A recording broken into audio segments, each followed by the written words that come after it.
ऐसा लगता है कि जैसे चुनाव जीतने के लिए सभी मुसलमानों को हमास बनाया जा रहा है कि उनको सबको हमास घोषित कर दिया जाए। तो एक हेमंता बिस्वा शर्मा का भी स्टेटमेंट आ गया कि माता कौशल्या की भूमि में अकबर का क्या काम है, इस किस्म का स्टेटमेंट आता है। हालांकि उस पर चुनाव आयोग ने ऑब्जेक्शन भी लिया है, लेकिन ये भूमि है किसकी? ये भूमि तो सबकी थी। यहां तो सब लोग आते गए, कारवां बनता गया। हिंदुस्तान तो वो देश था साहब, और यहां तो वही लोग फेमस हुए, प्रसिद्ध हुए, जिन्होंने मानवता का संदेश दिया है। विवेकानंद हो या बुद्धा हो, महावीर हो, नानक हो, गांधी हो, चैतन्य महाप्रभु हो, मीरा हो, या यहाँ तो अनगिनत लोगों की लाइन लगी हुई है जिन्होंने मानवता का संदेश दिया, प्रेम का, सौहार्द का संदेश दिया। और हमारे तो मुख्यमंत्री आके यहाँ पर कहते हैं माता कौशल्या की भूमि। अब माता कौशल्या की भूमि तो अकबर की भी भूमि है भाई, ये शाहजहां की भी भूमि है। अगर विक्रमादित्य की भूमि है तो उससे पहले जो खिलजी आए हैं या तुगलक आए, उनकी भी भूमि है भाई। लोग आए यहाँ पे, 1000 साल रूल किया है ना उन्होंने, यहां से कुछ लेके नहीं गए, सब कुछ यही रह गया उनका। लेकिन ये हो रहा है। पर अंत क्वेश्चन ये है कि बर्बरता का जवाब बर्बरता तो नहीं हो सकता ना सर इस दुनिया में। द आई फॉर आई तो नहीं हो सकता ना सर। महात्मा गांधी ने भी ये बात कही थी ना कि आई फॉर आई या टूथ फॉर टूथ तो नहीं हो सकता ना सर। अगर आप भी उसी राह पर चलेंगे जिस राह पर वो चलते हैं, फिर उनमें फर्क क्या रह गया? वो तो नॉन स्टेट एक्टर हैं, आप स्टेट एक्टर होके भी ऐसे बिहेव कर रहे हैं जैसे आप नॉन स्टेट एक्टर होते हैं। ये दिक्कत है। अरुण कुमार जी। जी सर, मैं आपकी बात का पूरा समर्थन करता हूं, और सुनील जी ने भी कुछ 2-3 बातें ऐसी कही हैं जो पॉइंट आउट करने के लायक हैं। विवेक जी ने भी एक संदर्भ में छेड़ा है। दरअसल आपको इन सब बातों को सोचने के लिए मोदी जी का व्यक्तित्व एक बार विश्लेषण करना पड़ेगा। आप शुरू से देखें 2002 से, तो उन्होंने शुरुआत कहां से की? हिंदू मुस्लिम दंगे से। और गुजरात में वो जो कर सकते थे वो उन्होंने करवाया।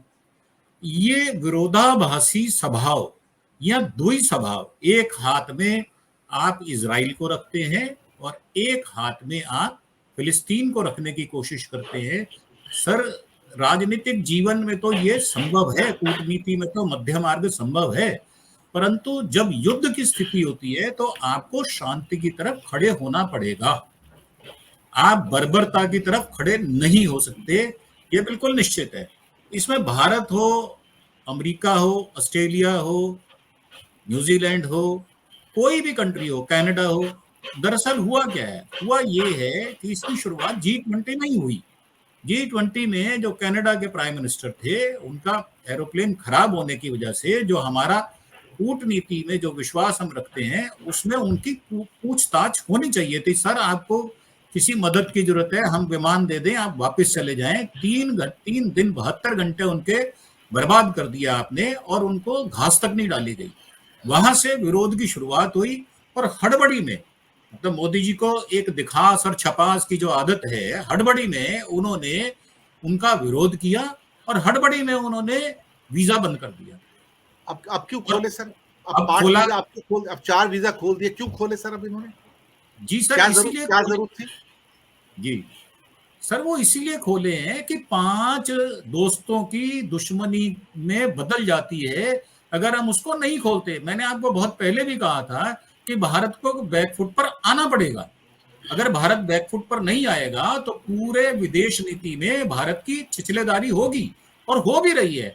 आप देखो यूएनओ में जो किया इन्होंने, आप किसका समर्थन कर रहे हैं? उग्रवाद का। आप एक तरफ उग्रवाद की बात करते हैं, विश्व में संदेश देते हैं कि साहब मैं तो बिल्कुल इसके खिलाफ हूं, और दूसरी तरफ चुपके से आप उसका विवेक जी म्यूट कर लीजिए, आवाज आ रही है, वर्कर्स की आवाज आ रही है। हाँ जी, अरुण जी कैरी ऑन। दूसरी तरफ आप उसका समर्थन कर रहे हैं। छंदम बेशी जो आपका व्यक्तित्व है वो ही आपके ऊपर भारी पड़ रहा है।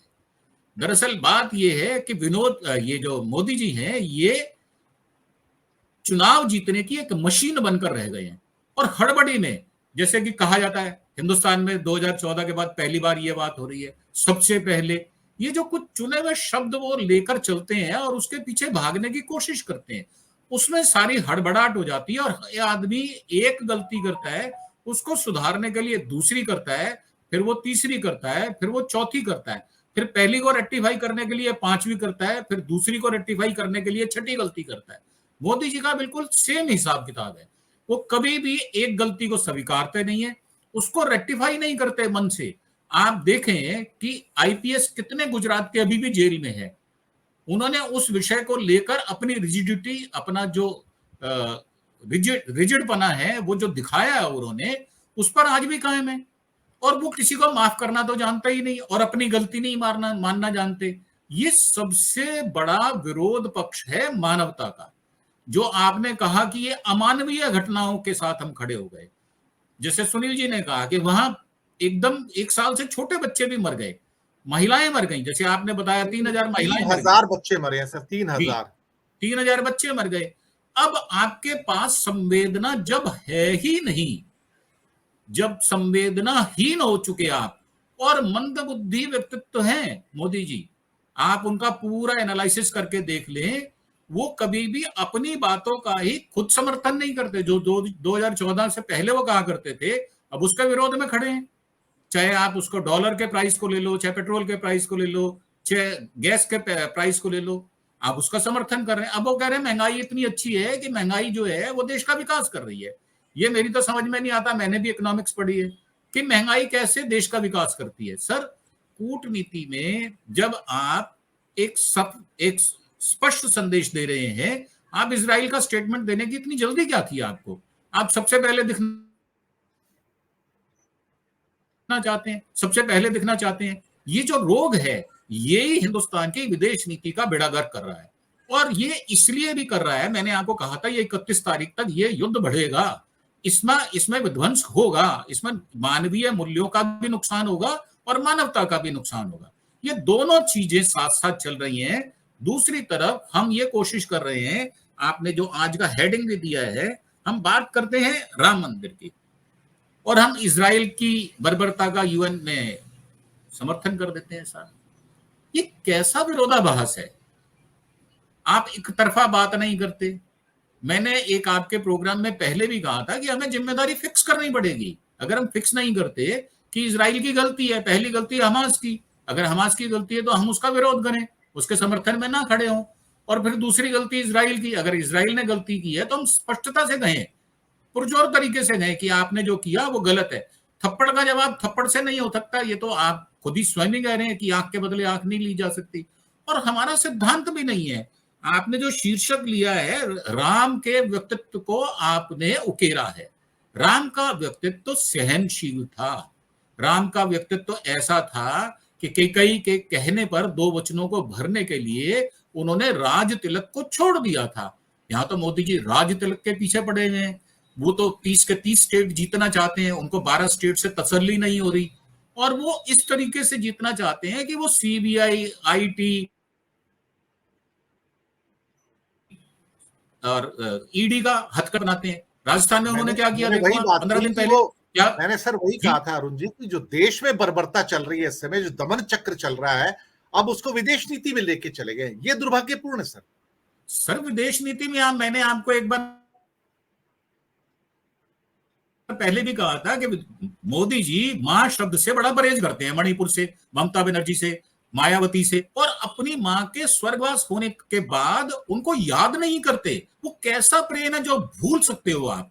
मैं तो नहीं भूल सकता, आप भी नहीं भूल सकते। मानवीय मूल्यों में आपको एक ऐसा मध्य मार्ग चुनना होता है जहां आप किसी गलत बात के विरोध में बात करें। और मैं सुनील जी की इस बात से बड़ा समर्थन कर रहा हूं कि जो ताकतवर ताकतें होती हैं, जब उनके विरोध आप शून्य हो जाते हैं, मौन हो जाते हैं, तो ये उनका समर्थन होता है। ये बात बिल्कुल ठीक कह रहे हैं, सिद्धांततः ये बात बिल्कुल ठीक है। आपको विरोध में बोलना पड़ेगा, स्पष्ट बोलना पड़ेगा, और जो विरोध की नीति है, जो तानाशाही की नीति है, उसको छोड़ना पड़ेगा, और आपको मानवीय मूल्यों का रख रखाव रखना पड़ेगा। ये आपकी मजबूरी होना चाहिए। वैसे भी भारत देश राम का है। राम सहनशील थे, स्वभाव से वो विनम्र थे। ये स्वभाव से विनम्र भी नहीं है, सहनशील भी नहीं है, बदला लेने की प्रवृत्ति इतनी ज्यादा है इनके अंदर।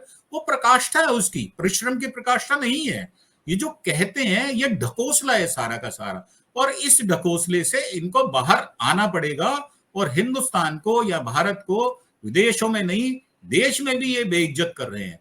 हमें दोनों जगह बैलेंस करना पड़ेगा और अपनी विदेश नीति को उसी राह पर ले जाना पड़ेगा जहां नेहरू जी या इंदिरा जी लेकर गई थी। जी।